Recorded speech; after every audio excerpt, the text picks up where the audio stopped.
I had the only dream and I woke up from it just like,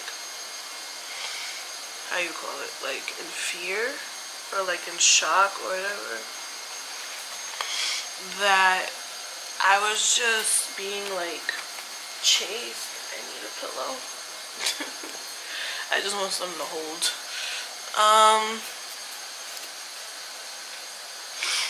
But yeah, I woke up feeling just like very scared and like just in awe or like fear or whatever, like if I was being chased.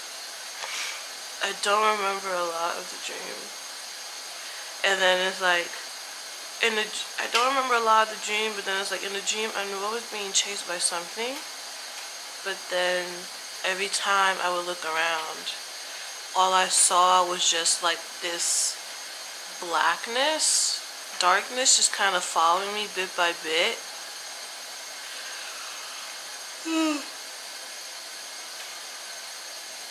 But that noise was my phone being connected to my speaker because I was about to play music, but I wanted to share the dream first. But yeah, it's like where I was is like, it wasn't even like a particular place. It was just like, I felt like I was in like this like long white hallway, and then like whatever the darkness, it was like, it was almost like if like the lights were going off in the long hallway like one by one, like up until where I was, but it was just like, but it wasn't like lights, it was just like darkness, if that makes sense. And it was like literally like following me wherever I went. It was like I would turn a corner, it would follow, like wherever I went it followed me. So I was like trying to run away from it. That's all I pretty much remember from the dream.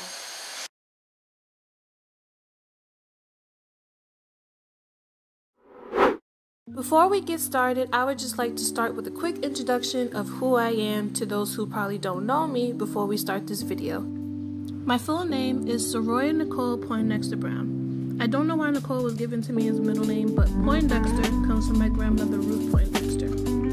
I'm 25 years old. I was born and raised in the Bronx, but I currently live in Brooklyn. My favorite color is black.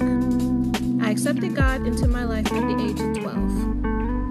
My favorite hobbies are singing, songwriting, painting, and watching some of my favorite YouTube videos. Hey, for those that already know me, for those that have been like already watching some of my videos and are already familiar with me, hey, I know it's been a while since you've seen my face, but for those that don't know me, my name is Soroya Brown, and I live with mental illness. Well, illnesses, because it's more than one, but we're gonna talk about that later. I am Christian. I believe in God with my whole heart. I'm not perfect though. Just because I'm Christian doesn't mean I'm perfect.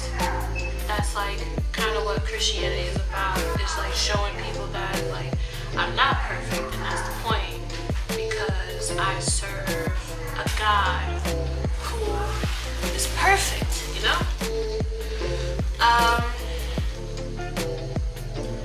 And yeah,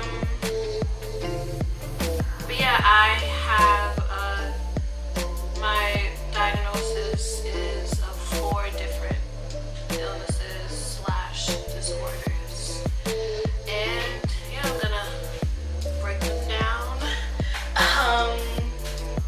I'm like looking at my notes, sorry. Yeah, I'm gonna break them down to you, and this is pretty much kind of like the beginning. Well, yeah, this is like the beginning, first one, just like a little intro, and then we'll get more into like deeper stuff in like the later episodes. Hopefully you guys stay tuned for that, because this is something that I'm really passionate about. This is something that just like was put in my heart to do, I'm gonna do it. I'm gonna actually do it this time because there's been so many times where I recorded myself like this and I would delete the footage and not do anything about it. But this time, we're being committed. We're pushing ourselves. We're doing it. But yeah.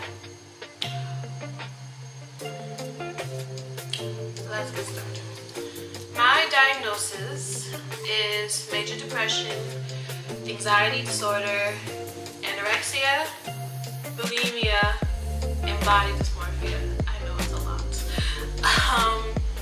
First, starting with major depression. Major depression is a mental health disorder characterized by persistently depressed mood or loss of interest in activities, causing significant impairment in daily life. The causes of these can be biological, psychological, and social. Things that are associated with this is persistent depressive disorder, bipolar disorder, bipolar II disorder, and postpartum depression. Anxiety disorder is a mental health disorder characterized by feelings of worry, anxiety, or fear that are strong enough to interfere with one's daily activities. Things associated with this are panic attacks, which I get sometimes, not a lot, but as of recently I've been getting them a bit more frequently. OCD, which is obsessive compulsive disorder, and PTSD, which is post-traumatic stress disorder. Now we're gonna get to like the eating disorder slash body image ones. Anorexia is pretty much where you starve yourself. It's a disorder that causes people to obsess about what they eat and what they weigh. Bulimia, it is a emotional disorder involving distortion of body image and an obsessive desire to lose weight, pretty much self-induced vomiting, purging, or fasting. Purging is, I hope I'm saying this right. I think purging is pretty much when you eat a whole bunch of food in one like increment, like one meal, and then you immediately throw it up after. No, I think that's binge eating. I don't think that's purging. If that's the wrong thing, let me know in the comments. But yes, and then body dysmorphic disorder is a mental health disorder in which you can't stop thinking about one or more perceived defects or flaws in your appearance. A flaw that appears minor or can't be seen by others. Pretty much that is like you see your body in a way that's like, people will say that's like your body looks this way or doesn't look this way, and then you think it's the opposite. So yeah, that's the breakdown of my diagnosis. All the stuff.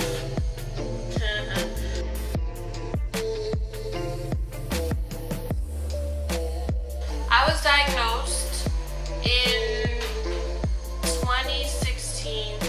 I was diagnosed with depression, anxiety in 2016. I didn't get like the actual, the medical diagnosis for depression and anxiety is 2016. The medical diagnosis for my, for my anorexia and bulimia, I think that wasn't until like 2018. But that's something that is like, I knew I was dealing with that. I knew what it was, but like I didn't have like an actual medical doctor say that. I was like, okay, this is like the diagnosis, because for any mental illness, it's not official until like a doctor tells you, like, you know, because like it's not a healthy thing to be like self-diagnosing yourself out here. Please don't do that. Do not self-diagnose yourself, please. During this time, I was actually staying in a shelter. I will be talking about that experience in a later episode. Yeah, around the time I was 20, I was about to turn 21, because this happened in November. It happened in the month of November, because my birthday's in November. My birthday's November 30th. what is it that I was just like not okay. I was going through like, I can't even say I was going through a lot. I was going through too much. Like, I was going through too much at the time. What is it? Me being homeless, living in a shelter. My shelter was in Manhattan. Well, at that time, the shelter I was staying in was a shelter in Manhattan. Former church that I went to. At that time, I was very heavily involved in ministry, in the worship team, and I was considered to be a leader, like a youth leader, whatever, even though I never gave myself that title or wanted the title. And I also taught Bible class for a bit. Well, only taught Bible class for a year. And the curfew for shelters, well, I'm pretty sure it's the same everywhere, but I know in New York City, for like majority of shelters, the curfew is 10 p.m. And so I was never even able to stay for a full service because the services at that time, it would start at 8 p.m. and end at 10. So literally, and then I would have to be there earlier for practice to like do the sound check and then perform. And then as soon as we finished singing, I dipped because I had to be back at the shelter before 10 p.m. And my church was in the Bronx, which made it a bit more difficult. Not even a bit more, made it a lot more difficult. And at that time, I was diagnosed with cancer. That will also be talked about more in a later episode. And around that time, I was just like in a very dark place. I was not eating. My anorexia habits, they kicked in full gear at this point. Because I've had like a on and off relationship with it. But like around this time, that's when it got really bad. And me being diagnosed with cancer, that obviously means I'm on chemo treatment at that time. So I was on chemo treatment and starving myself. And then whatever I ate, I would throw it back up. Not because of my chemo, but because I did it on purpose. So I was just not, I was not okay.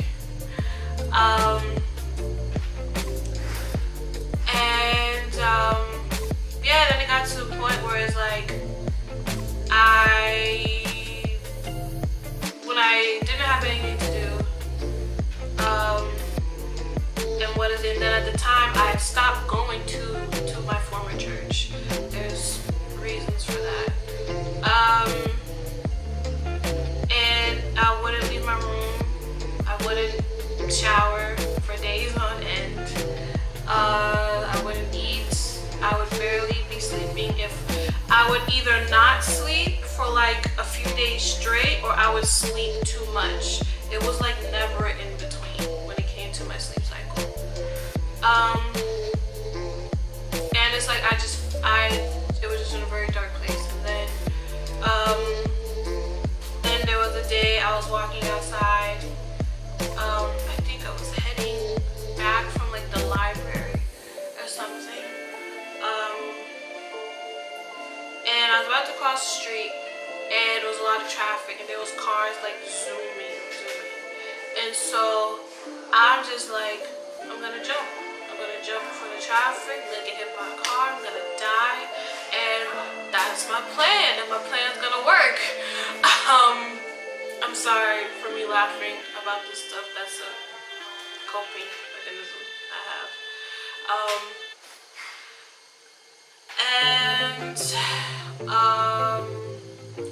Yeah, I made to but then I made it to where I had it to where it looked like I was falling into the street, like if I was like about to faint or something, not like I did it on purpose. Which I know it sounds crazy. And then it's like before a car could even like get to me or like touch me, a man grabbed me and like pulled me out the street, and he was like, "Oh my God, are you okay?" And I'm like, "Yeah, I'm fine. I'm like really lightheaded." On the inside though, I was pissed as hell because I'm like, why would you mess up me trying to die? I had a plan, you messed up my plan. Like that's how I was. And then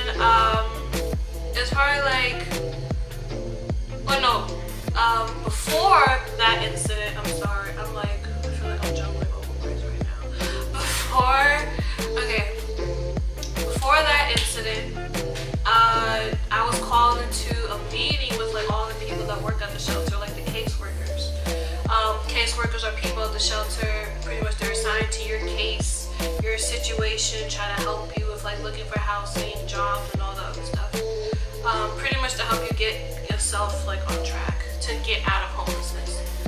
And so I was like called into like a freaking room meeting with all of them, and I'm like, did I do something wrong? Like, cause I really like literally it's like it was a freaking rectangle table and they're all sitting around it like it was a boardroom, and I'm like, what is going on? Like, I don't understand. But they were like asking me questions about like how I ended up like going into like the shelter system and like and everything. And then I told them, and in my head I'm like, I don't know why it needed a big old group of y'all for me to tell you to talk about that with me. I don't understand. And so then the main, like the lady who was like the director of the building, of the shelter, she was like, oh, do you think, like, she didn't say do you think, she's like, oh, like, do you have depression? And I'm like, I don't know what that is, because I honestly truly did not know what that was. And she was like, oh, because like you've been in your room a lot, so you haven't been eating, and like they just noticed that, like they just noticed that stuff about me. And I'm like, well, like if that's what depression is, then I guess I have it. I don't know, I wouldn't know. Yeah, so that happened. Then like the incident, me trying to jump from a car, and then probably like 2 or 3 days later, I went to my caseworker and told her what I did. And I basically told her, like, I think I need help. Because from that point, the last time I had tried to commit suicide was 2016. I was 20 years old. I think I had to have still been a teenager.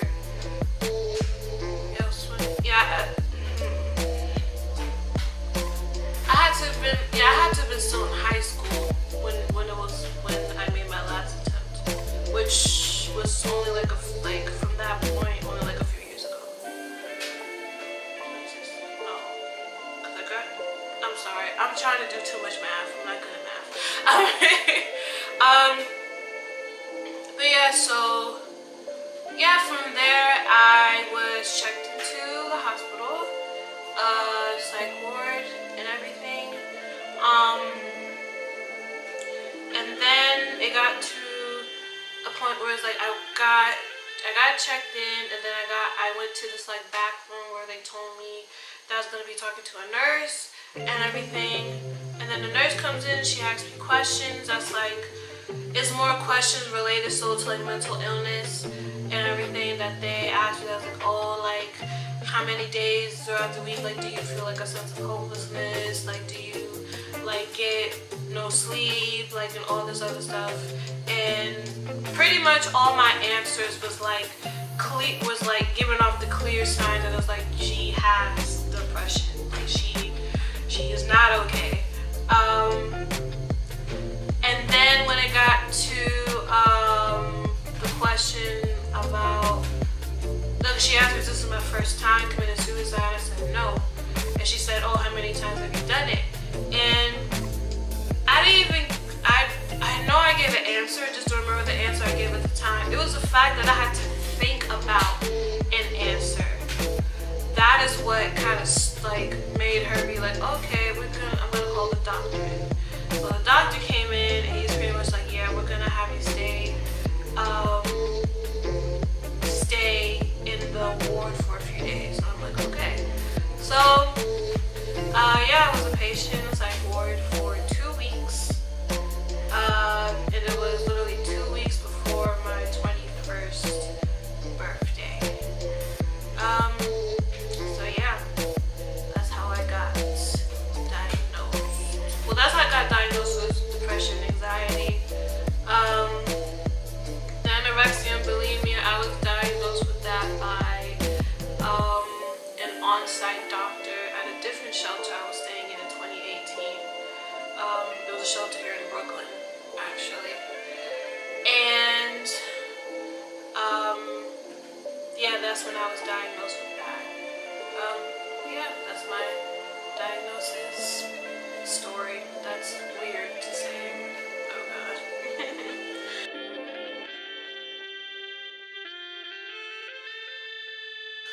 it's affected it a lot.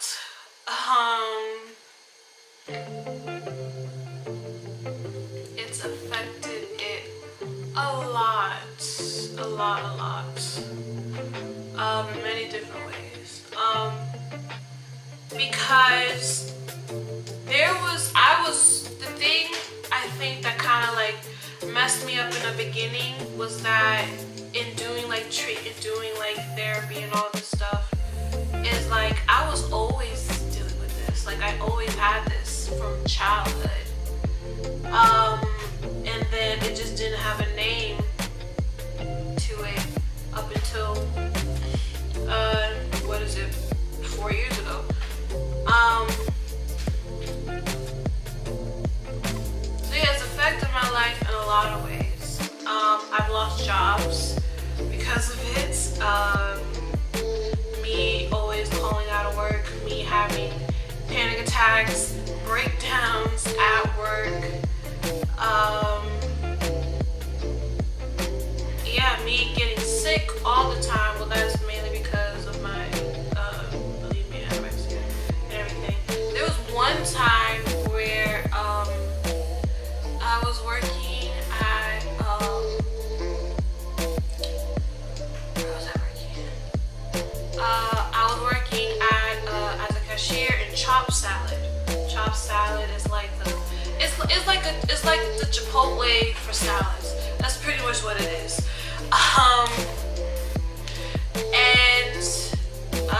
What is it? I remember I had to call out from work because I had self-harmed myself by mutilation, and it caught a really bad infection, and it made like a whole part of my arm like swell up really bad, and it was just nasty. And because of that, I had to call out of work. So yeah, many different ways it's affected my life. It's affected the way that I see people. It's affected the way that I see myself. It has definitely had a big,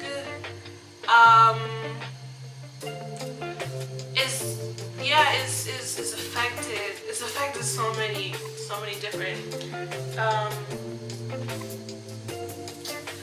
looking at my notebook, I'm sorry. It's definitely had a lot of just impact and influence on my life.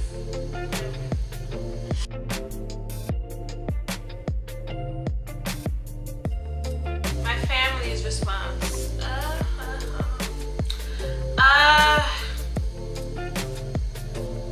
As of right now, I think the only one family member, well, I'm adopted. So from my adopted side, I really only have like one family member that like knows that is like, oh, okay, she deals with depression. I would say two, but then the other one is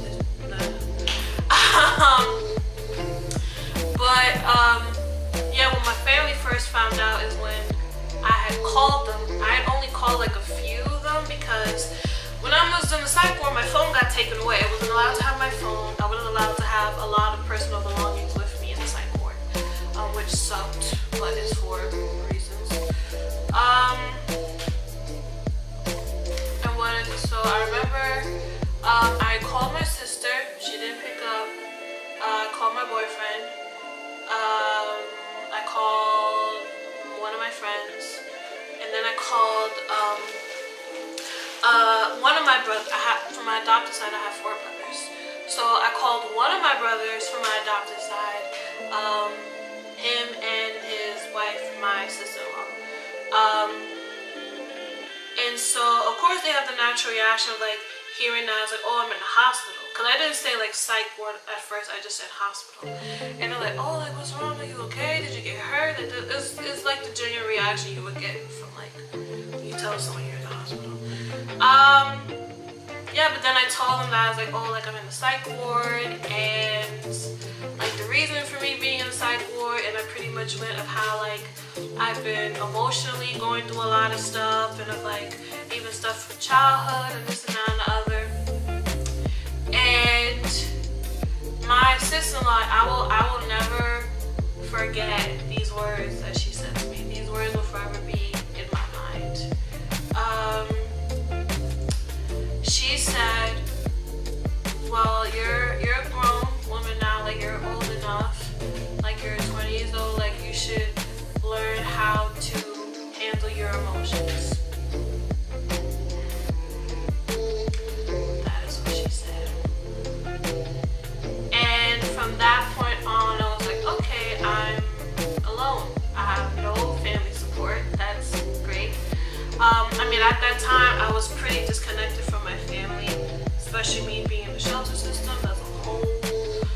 When I get into the story of how I ended up homeless, it's a whole other story. That's gonna be in an episode of this series, of a whole like backstory of that. But yeah, that was pretty much my family's reaction at that moment. And then now, yeah, I really only have like one person from my adopted side that like understands. I was like, oh, like she's like kind of going through stuff emotionally. But biological side of my family, they've been more receptive of it.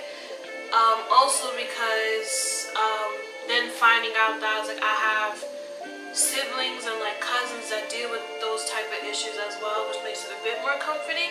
But then there's still those moments where it's like, I know they're trying to fully understand, but then they know they can't fully understand because they're not in my shoes.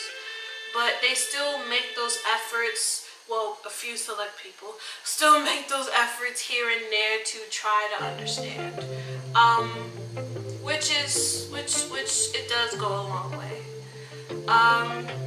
So yeah, that's how my family responded, or how my family feels about it. Whatever, I don't know. I am ending the video. I realized I never did an outro to the video for this first episode. Thank you to everyone who has been waiting for this first episode to come out. And I hope you guys all stay tuned for the second episode, which will be coming out next week, Monday. Each of these episodes will be uploaded on a Monday. So make sure you are subscribed. Hit the bell next to the subscribe button so that you'll actually be notified when I upload. And yeah, this is the outro. Bye.